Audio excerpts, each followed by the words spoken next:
When you think of Sun Devil football, you think of Sun Devil for life. If we get the Valley all in, the sky is the limit. I went to Arizona State. I'm a Sun Devil, man. I'm home.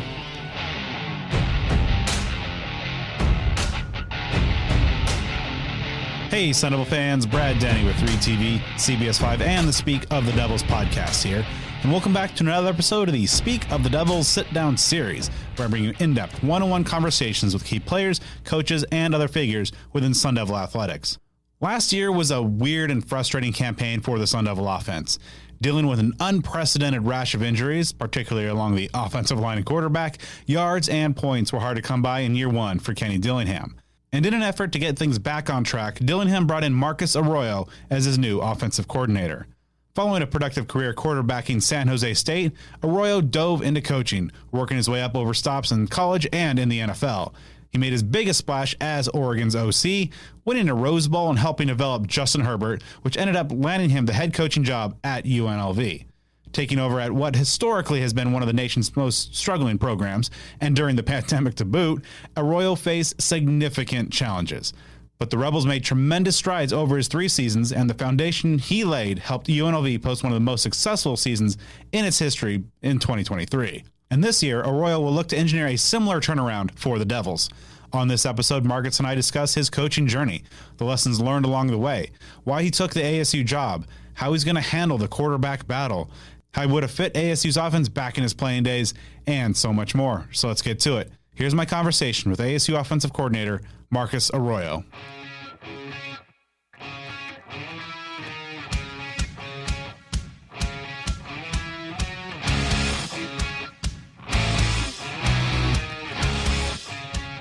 All right, so Coach, obviously it's you take the job here, and it's been a couple months here so far in Tempe. What are the things that have been kind of the first things that have been atop your list, things that you've been attacking?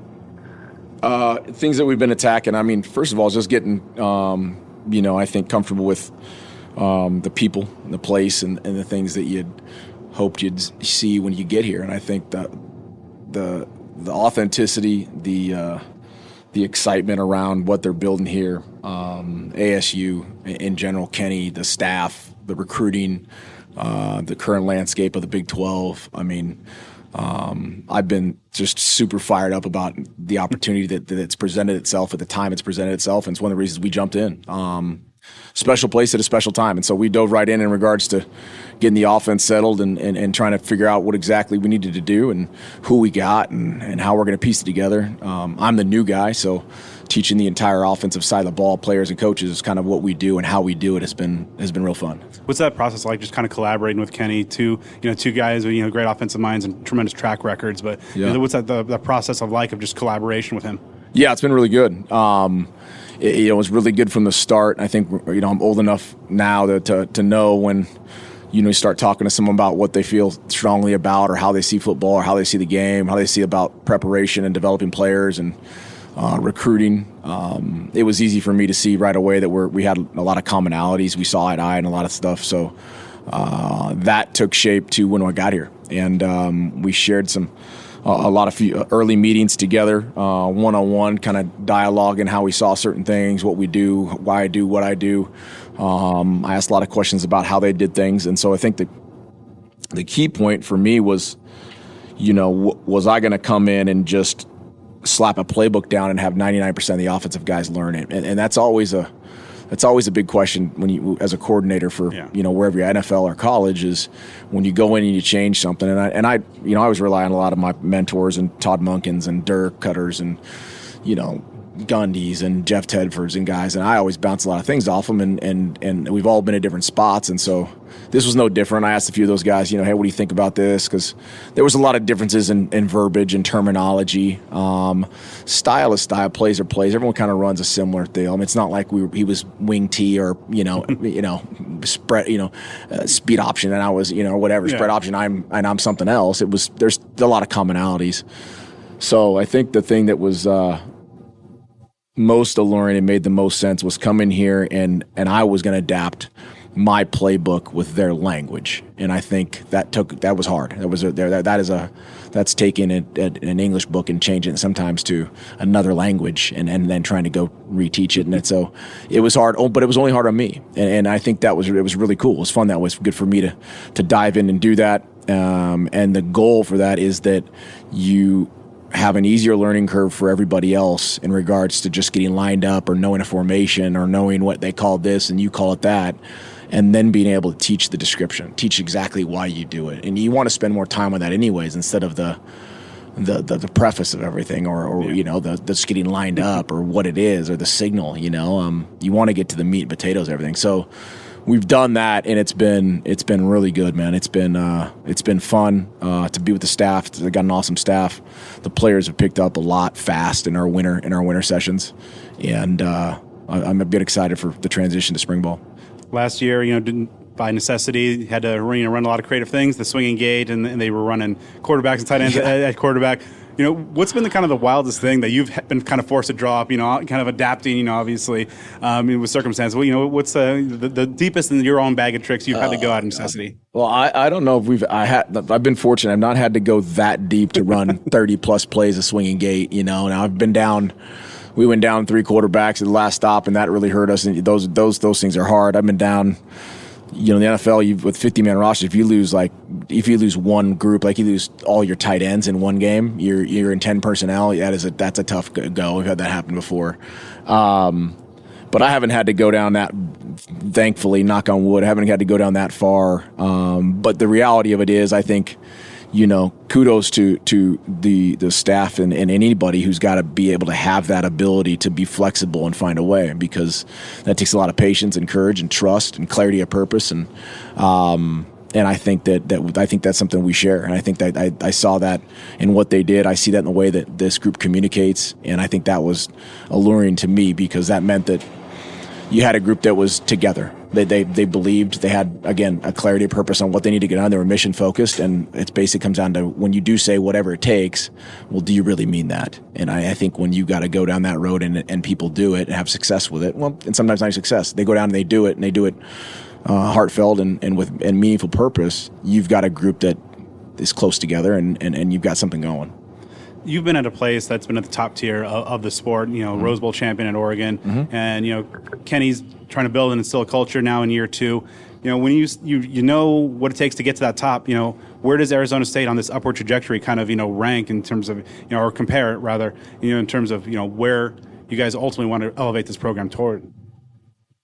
Well, candidly, we chose to come here because I think that this place shares similar to the last couple stops in the Oklahoma States and the Oregons, where we felt like we've been, prominently nationally, both offensively and collectively as a team. And I think the reality of it is, you've got to be able to have some structure and foundation around building that. And going into Oregon at 4-7 when we got there, it was not very different than having to go in and build what Kenny's trying to do here. And I saw that. And I recognized that there's a university here, there's a talent acquisition piece here that you can recruit to.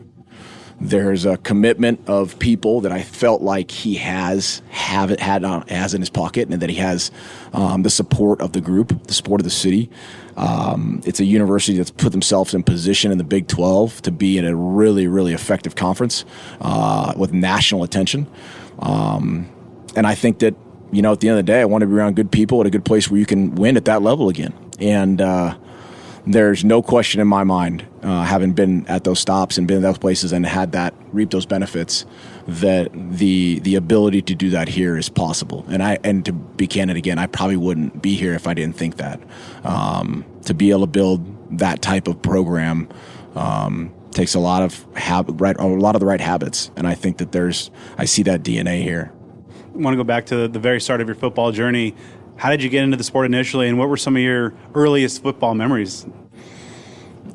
Yeah, I didn't start playing football really until high school. I had a college coach who was a high school coach from Nevada with Coach Alt. Prior to that, I grew up in Northern California, up near Rockland. At that time, that was the 80s, where Bill Walsh and the amazing tree that I called like the godfathers of my football started. And so we were all used to run around that area and ball boy there and hang out and see those guys for years and decades of things that through osmosis you didn't realize you were maybe watching or around. And so I think the affection I had for that team and that coach and the way they played and West Coast football and Coach Gruden as a quality control guy and things like that, people you meet throughout your career, you realize, you really do believe in some of that stuff. And I got a chance to be a GA after college, graduate assistant, and then quickly got a chance to be a coordinator down in Texas and quickly came back to my alma mater. And then 9 states, 20 years later in NFL and college and some amazing mentors has put us in a really humbling position that there's I think at the end of the day you figure out why you do like something, and I think if you're really honest with yourself and you figure out what it afforded you. I'm from a town of about 1,000 people with no college degree in my house and a broken home, and I've got a home now with a wife and 2 kids and a dog, and I've met my wife at a college stop. I bought my dog at a college stop. Bought my first house from a college job. I bought my first car ever on my own from a college job and college football. I mean, everything I have is from this job. And so there's a ton of humility I've got for the work we put in. There's a ton of respect for this profession that is really near and dear to me. So I am a complete football junkie, and I am a complete, just absolute football freak when it comes to why I like this profession. Now, kind of, you mentioned like a little bit of a later start into the game, especially for a guy, ended up playing quarterback at the D1 level. Mm-hmm. What was the kind of the reason? Were you focused on other sports early on, or is it just how did you get into football at the time that you did?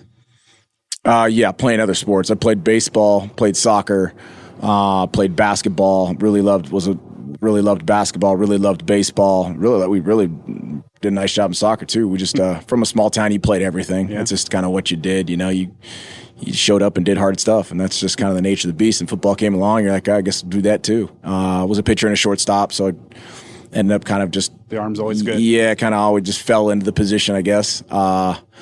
And then was a point guard and kind of ended up being kind of the quarterback in that regard and run the point and take control. And I think it's just been it's been a piece of it. And then the GA thing showed up, and it was another chance for a paid opportunity of education, which again was something I hadn't ever heard of in my family. And I said, another opportunity to kind of build a better brand for myself in regards to the stepping stones in life, and fell in love with the game, fell in love with being able to make a difference in young people's lives, felt a difference and be around.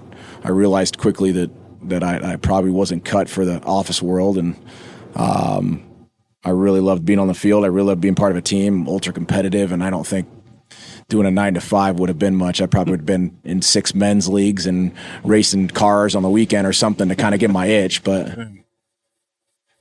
So obviously you go to San Jose State, have some success there as their quarterback. So how would San Jose State quarterback Marcus Arroyo fit in the Sun Devil system right now?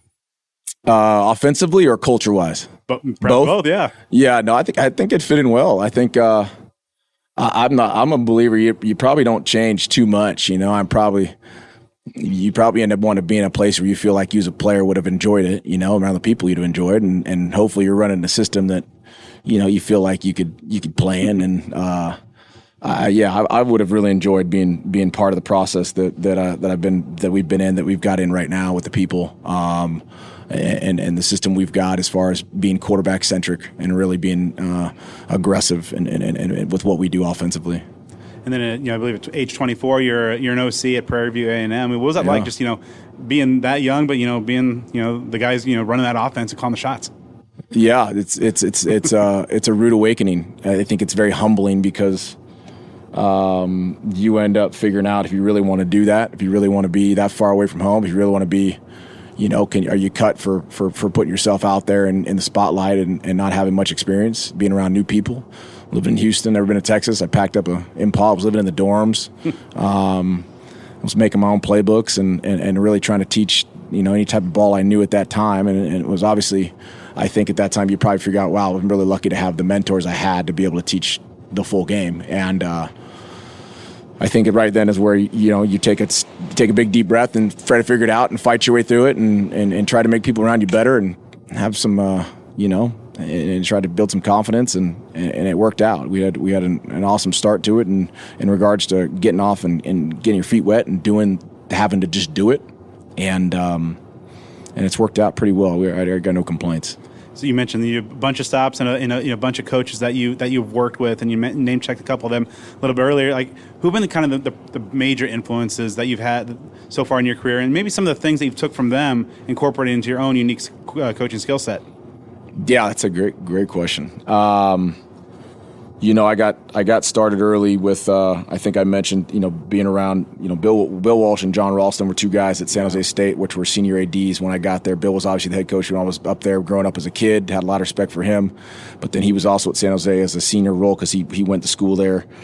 John Ralston was the right-hand man at the Niners with him. So those guys had just a wealth of knowledge growing up as a player. And then as a young coach, when I came back, I met Coach Tomey in Texas with Mac Brown in Austin. Coach Tomey ended up, I hung out there. What I ended up doing a lot in the early stage of my career, because I wasn't married, I had kids, is I'd just travel around. I didn't do spring break a whole lot or all that other stuff. I kind of would take the opportunities when I had that first job, any of those spring breaks or Christmas breaks or whatever. I'd go to a spring training, or I'd go to like a spring ball, or I'd go hang out and be a fly on the wall and either rent a small room or sleep in the back of my, a rented pickup truck or something, or a buddy's house, and go to spring ball at Texas and watch 2 days of practice and meet Mac and meet those guys and meet Coach Tomey, who later ended up being, at San Jose State. And then from there, I'd go to Missouri on 2 spring breaks to, back-to-back years to go see Gary Pinkel in Missouri and watch empty offense and meet Dave Christensen, who later hired me at Wyoming, and in Wyoming meeting all the guys in the conference in Utah and Boise, guys I played against growing up, and getting closer to Chris and Kyle and Gary Patterson and all these guys I had a ton of respect for. And hey, can I come see you when I'm not working against you? Well, I go see them. And Coach Tedford calls, who's one of my biggest mentors, who I grew up playing catch with up there at San Jose, and recruited me when I was in high school, and worked for him for a few years. And from Coach Tedford to the NFL, and Coach Tedford is close with Chris and Dirk, and got friends with Todd Monken. I sent a receiver when I was coaching at San Jose State to Jacksonville. Well, I followed him after the draft for a weekend and went and watched OTAs, and met Dirk again, and saw Mike Smith, and saw Todd Monken, and we became friends for the next 15 years, and got really close and talked ball all the time. And the list goes on. I think I'm probably no different than anybody else, but I think the thing that I try to do a good job of is I still lean into those relationships to grow, and I think that's what's kept the ball evolving. It hasn't got too stale. I've always tried to look for, guys, when Sean, me and Sean McVay played each other in 2014. We still talk from then on about ball, and going in and go and visit him and do stuff we do and watch their tree and see how their ball evolves and what we do and how similar it is, and well, there's some good ideas that fit us, or just the list goes on of guys that I've been fortunate of. Last year was really cool to have a year to spend with my family and to go travel and see those guys. It's been 20 years since I've had a chance to take a big deep breath and to pick what we wanted to do next.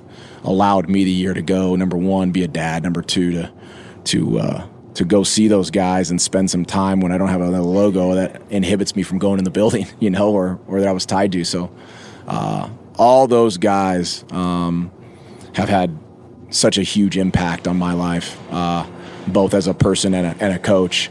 Hopefully I'm doing them a justice by working hard and playing some good ball. And of course, you've had a lot of success in your career, but what was it like just winning the granddaddy of them all, taking home that Rose Bowl title in 2019? Yeah, that's at the top of, I think, of when you grow up in college football, or in football like we do, the Super Bowl and whatever biggest bowl you're most associated with or most accustomed to falling in love with is like that's your apex a lot of times. And getting back there is always the mark. Staying there's the mark, and reaching for that. I think to go to the granddad of them all, we growing up as a West Coast kid and going to playing for, coaching at a school that I loved from high school, and being with a group of guys that I got really close with, and a quarterback you got to develop for multi-years and put in position to be a number one pick and top first round pick and things like that is just so special. That was a really fun year. They're grueling. I mean, the over magnification of this profession in regards to its glory and fun. There is a grind behind the scenes. Yeah. I mean, I probably that week, I bet I'd averaged about 2 hours, sleep a week. By the time you get to, January 1st of a college football season, let alone NFL season, you're running on coffee and whatever else you got and excitement. So that was awesome, man. What a game. What an experience. What's something that just continues to drive you. And then you get the UNLV job in one of the places that historically hasn't had a whole lot of success, and obviously taken over in 2020. The Panthers so many challenges thrown your way. Yeah. But incremental growth year over year, and really kind of you saw this past season. Yeah. The foundation that you laid ultimately helped pave the way for one of the best seasons in program history. What was the key lessons you took from that experience of obviously so much kind of external things kind of working against it, but just putting in that work, as you mentioned, the grind to put in that room to get a couple wins, and I believe you're asking to get a UNLV to a 5-win mark is pretty good, historically, and then obviously the springboard to bigger things. Yeah, no, that was that was an awesome experience. I think that there nowadays to be successful and when you get these shots, a lot of things have to come into play, particularly if it's a place that has some pretty big hurdles. And I think that the risk or the challenge never scared me. I mean, I'm not ever, that's never been something I've ever been scared of. I've noticed that I'm willing to take some risk. Maybe in hindsight, maybe shouldn't take certain risks, but we had an unfortunate start to the whole thing in regards to COVID and our AD leave and the president retiring and a lot of things that were challenging, but that wasn't an excuse for us to recruit two of the top classes in the Mountain West, or to get off to an awesome start in regards to putting a roster development together. Had an amazing staff I got to hire. There were so many things you learn now individually, and I don't like talking individually, but as a head coach, there's not a manual for that very often in regards to you can prepare your entire life, but there's just some things that until you get in the seat that you just don't know. You don't. And I think that when you add those other layers I mentioned and some of the hardships, not seeing your team until September and trying to meet them with tape on their helmet and fall practice, is like, okay, well, this is different. Those things make it harder, but I think at the end of the day, we learned a ton. I mean, every one of my coaches were amazed. Everybody got hired. We knew we'd lose some guys. We lost both coordinators after the first season back to the NFL. But every guy that was on that staff got hired either back to the NFL or up to a P4. A lot of the players were recruited there, were guys that stayed, and they obviously paid huge dividends. What would have been our fourth year and was good. But there was a ton of lessons learned. That I think that all hold near and dear to me in regards to this step, the next step, and future steps that we all can. That I think we all in those situations be able to take and hopefully bag and tag and get ready to roll for the next.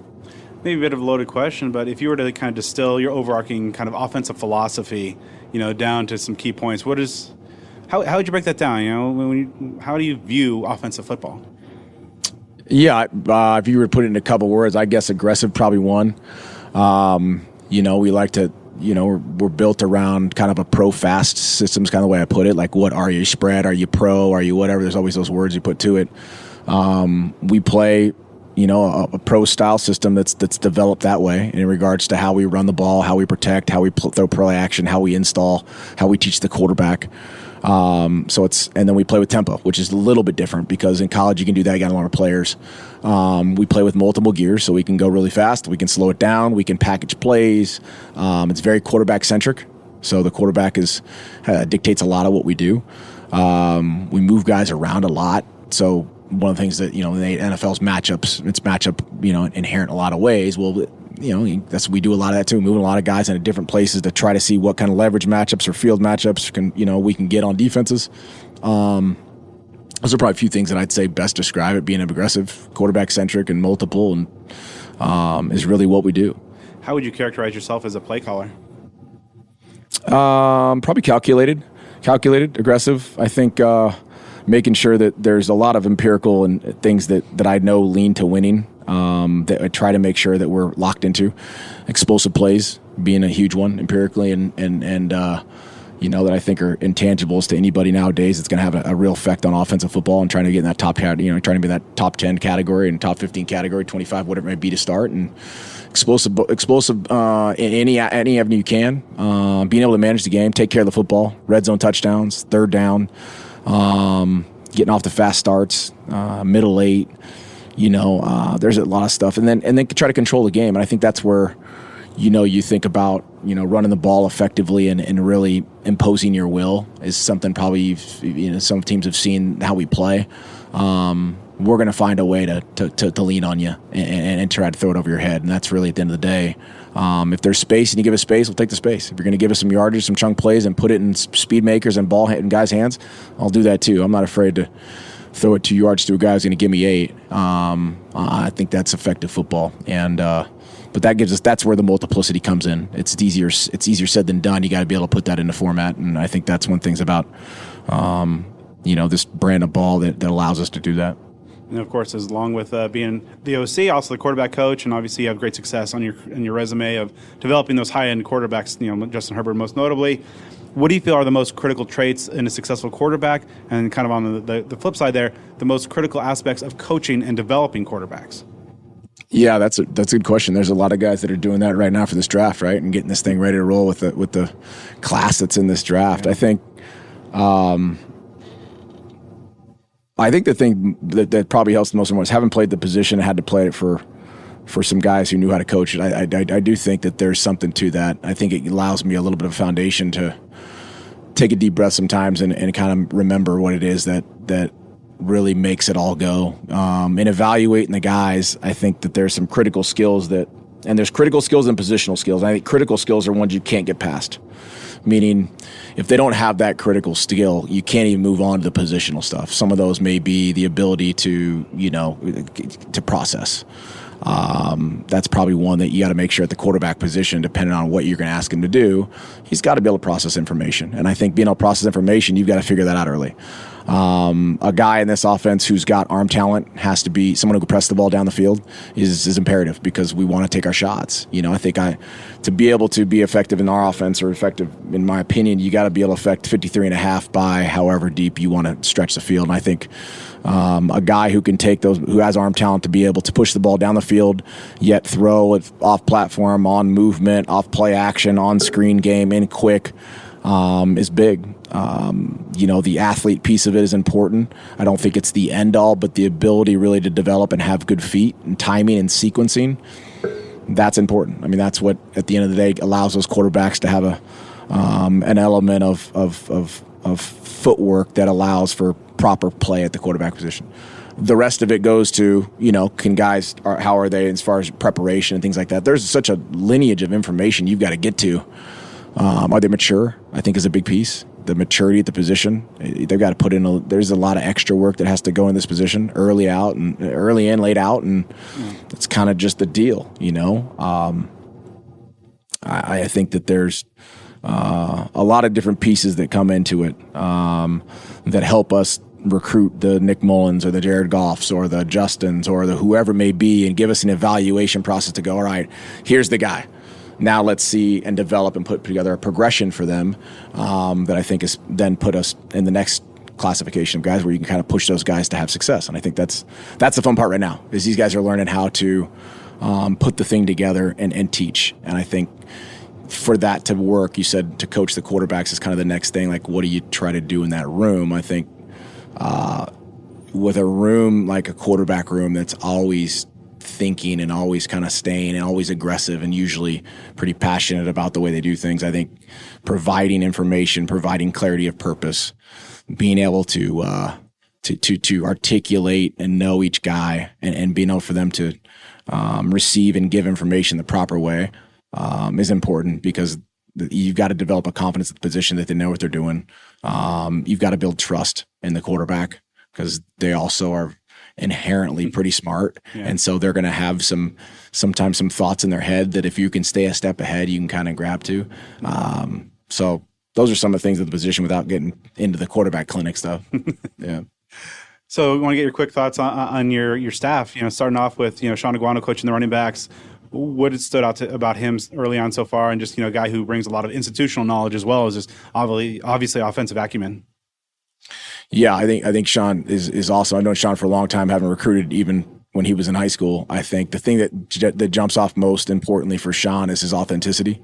I think his ability to connect with the players. He's got a ton of knowledge in the game. He does a great job within the room about understanding offensive football, what to do back there at the individual position. But having known the knowledge, not being able to relay the message exists in some forms. He doesn't. That's not the case for Sean. He has a great ability to connect with his players. They trust him. I can tell wholeheartedly. He listens really well in our meetings as we're installing the offense. He asks good questions that are calculated, and I'm excited to be around him. And then, kind of on a similar note, Jason Mons, another guy who coached in the Valley for a long time, tremendous success and tons of state titles, and some good success last year in his debut as working with the tight ends. Some early thoughts about Jason? Yeah, so I know Jason also for a decade of recruiting for a long time. Another guy that when I looked at the staff when I was interviewing, I was excited to kind of meet him and see how he's transitioned from high school to college. And I think if there's anything I knew about Jason before, I did some clinics down here and talked some ball with him when I was at other places. Jason's very deliberate. He's very intentful. He's articulate as well. He knows the game. He's a son of a coach. He's been around it a lot. He puts a lot of time into the game, and I think that I've got a lot of respect for that. And so when I got here, I could see that how that culminated in his room. His guys respect him. He puts a ton of effort and knowledge and detail into his preparation for getting his guys ready to play. He's been awesome, and he's obviously a staple to this community, which is awesome to me. I think that Sean and Jason are two other reasons why I think that when you go with where I'm at in my career, you're trying to go somewhere where people got their feet in the ground and they're serious about where they're at. They don't got one foot out the door, and I think that in turn allows ASU to really feel great about who's in their building. And I think that's what makes we're talking about how to get that next level.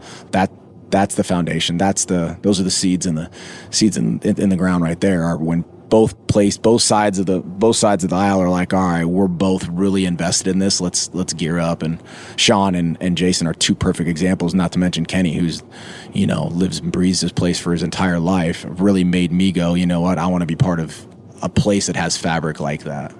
And then Coach Tuatele leading your men in the trenches, what are some thoughts on what he brings to that position group?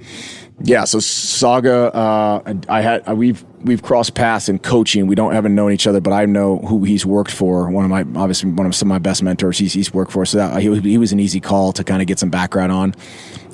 I've watched what he did offensively. I know what he coaches. I know what he's able to coach. So it wasn't a question whether he was going to be able to teach the scheme. I just wanted to meet him and see what kind of person he was. And I'd heard nothing but amazing things. When a quarterback coach and coordinator is first thinking about going to do an offense, the first person you think about is the O-line coach. It's just inherently what you do, let alone you're a quarterback. It's what the guys there protect you. So when Saga was the first guy, who's the O-line coach, and I asked Kenny the same thing. I said, "Great, is he all in? Is he staying? Is he there? Da da da." And he's fantastic. He's got a great approach. He understands the position. Very knowledgeable. Very in touch with his players. And I think that room is a special room because if you've ever been in an O-line room, it's just its kind of its own state. It's you got to be able to know how that room ticks. Him being such an O-line guy really gives me a lot of calmness in regards to knowing that the room's taken care of the right way. And then Rashad Samples is a guy that Kenny has said is going to be the youngest head coach in college football one day. What jumps out about him? Yeah, Rashad, I've met Coach Samples a couple times, I think, in recruiting, crossing paths at other places. And I didn't know much about him. He did spend some time with my guys at the Rams. And so I had a little bit of knowledge there in regards to just as far as where his football acumen was and stuff like that and who he was. And then he had played at Oklahoma State where I had a bunch of friends and knew Coach Dunn really well, who's there. So I had a little bit of background with Samp. Does a great job with his guys. I think another guy who's versed in the position really well. Communicates really well. Young guy, eager, excited. Takes a lot of pride in the position and has really come in and really tried to apply himself to what we do and why we do it, and it's been really cool to see because at that position with the wideouts in this offense, they're the gas. They're the ones who got to really stretch it and go and make the thing explosive. And it's really cool to see the guys he's put in the room and the way that they react to him. So looking at the quarterback battle, it's obviously going to be kind of front and center in terms of a lot of attention during spring. Unfortunately, Jaden, with the injury, how are you approaching just kind of administering it and kind of the division of reps, and in terms of like how each guy is going to get his chance to shine and show you and Kenny what they're able to do as leader of the offense? Yeah, I mean, regardless of him being out or not, we're going to come. We'd come in with first spring ball and create an environment of competition. I'm interested in seeing how guys compete. I want guys to push each other.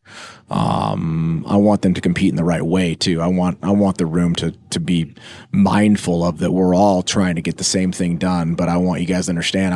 That doesn't mean we're not going to be. We're going to acquiesce. You're going to get your reps, and you need to make sure you take advantage of them. Jaden be out with for spring right now is not going to be, or the beginning of, or whatever it may be, however long it may be.